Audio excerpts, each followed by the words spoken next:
like we can buy rice, we can buy yung mga Right. vegetables and by Wow. using.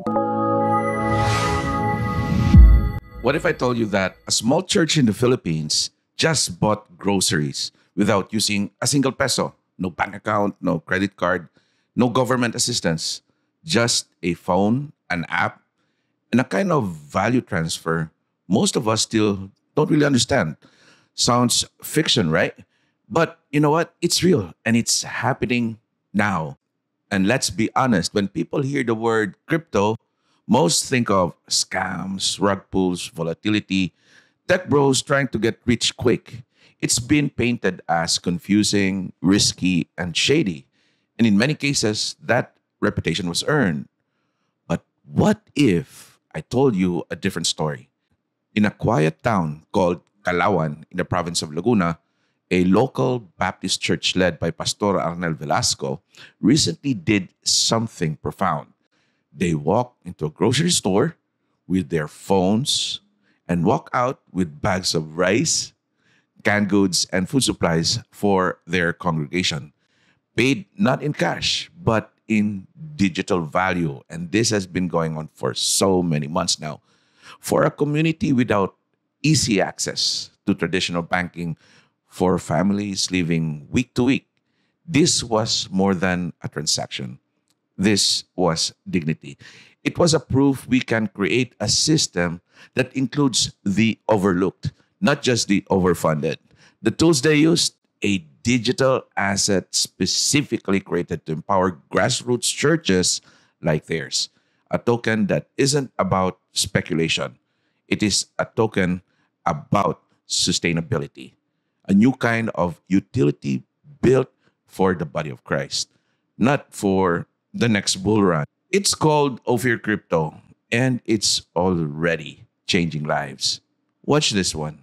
Okay, my name is my full name is Pastor Arnel Velasco. I'm the pastor of Shining Light Baptist Church here in Calawan.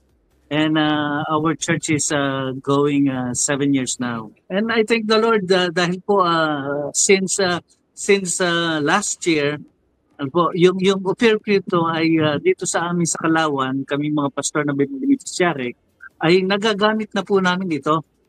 Nagagamit na po namin to with the help of Pastor Ronilio Malen. Kasi si Pastor Wow. Ronilio, kasi si Pastor Ronilio Malen po ay meron siyang maliit na grocery, ano? Yes. Oh. And he allow us to buy some goods from him like we can buy rice, we can buy yung mga Right. vegetables and by Wow. using the crypto. Galing. Using the That's crypto. amazing. Opo. Kaya po yung cryptos dito sa amin sa Calawan, talagang it really help us because nagagamit na po namin ito by means of buying foods for our family and our use, Mm. our own use personally. Kaya salamat po, salamat sa Ophir Crypto. I thank Ophir Crypto at alam ko po na this is God's binigay ng Panginoon ito, binigay ng Diyos ito because meron siyang plano, may plano siya na hindi lamang po dito sa churches here in Calawan, but I do believe na ang Panginoon ay may plano siya sa lahat po ng mga Christian churches, not only here in Calawan but also in the whole Philippines and also outside the Philippines. Po. At yun lamang po. Ophir wasn't made for investors. It was designed for impact. It's part of a digital economy where churches can stake, earn, and even scrape yields to fund outreach, missions, and basic needs. No need for permissions from banks, no middleman, just peer to peer value, the way crypto was originally meant to be. And here's something even more powerful: Ophir is built on the Pulse Chain network. And just recently, I don't know if you heard about it, Pulse Chain's founder, Richard Hart, won a full dismissal of all charges brought by the SEC. The judge threw the cases out. No fraud, no securities violation. The system stood. The vision held. And for projects like Ophir, that ruling wasn't just a win in a court, it was a green light for the mission. Most crypto stories are about moonshots to the moon, and this one's about a mustard seed, a seed planted in faith, a transaction that fed real people, a glimpse of what a decentralized, faith driven digital economy could really look like. This is the rest of the interview. Please watch. And our church is going 7 years now. Okay. As of now, we have a project of we have a building project. Kaya lang po medyo nabitin ng konti because of yung aming budget ay kinapos at kailangan po namin ng bubong. Regarding our ministry, I thank the Lord that marami kaming opportunities na makapag-share ng Word of God. Okay, we have Bible studies and we continue soul winning, house to house, tax distribution, and so on sa aming ministry. At our church is praying for the completion of our church. Kasi po as of now we are using as of now yung aming ay house church. Ako, I see. yung aming service ay we do it inside our house. Kaya lang po pagka umabot na kami ng attendance na 30 ay talagang full pack. Full pack na po yung aming pinagdadausan ng pananambahan, and yung mga tao ay minsan nandoon na sa labas. Kaya the church is praying na sana po ay matapos na yung aming church. Ano po? And you know what?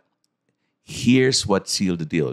During that recent podcast with Pastor Arnel, as part of our mission to serve grassroots churches, we facilitated a direct exchange. We bought the Ophir tokens at 1 token to 1 peso.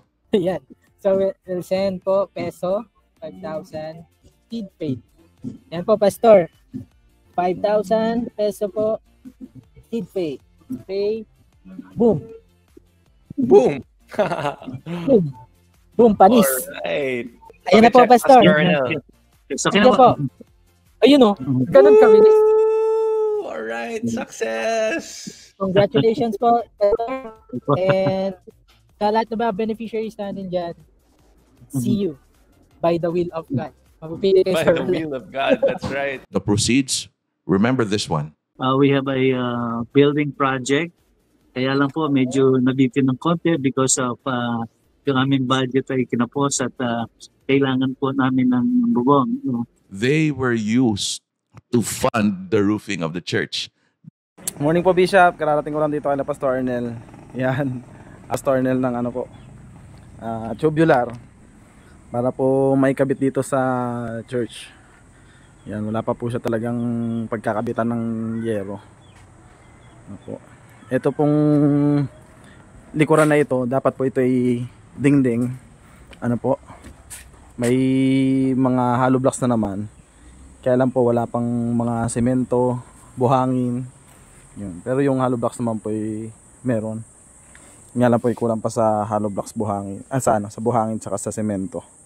Kaya hindi pa namin ito maitapos po ng tayo. Pero ito pong likod na ito ay saradong hollow blocks po.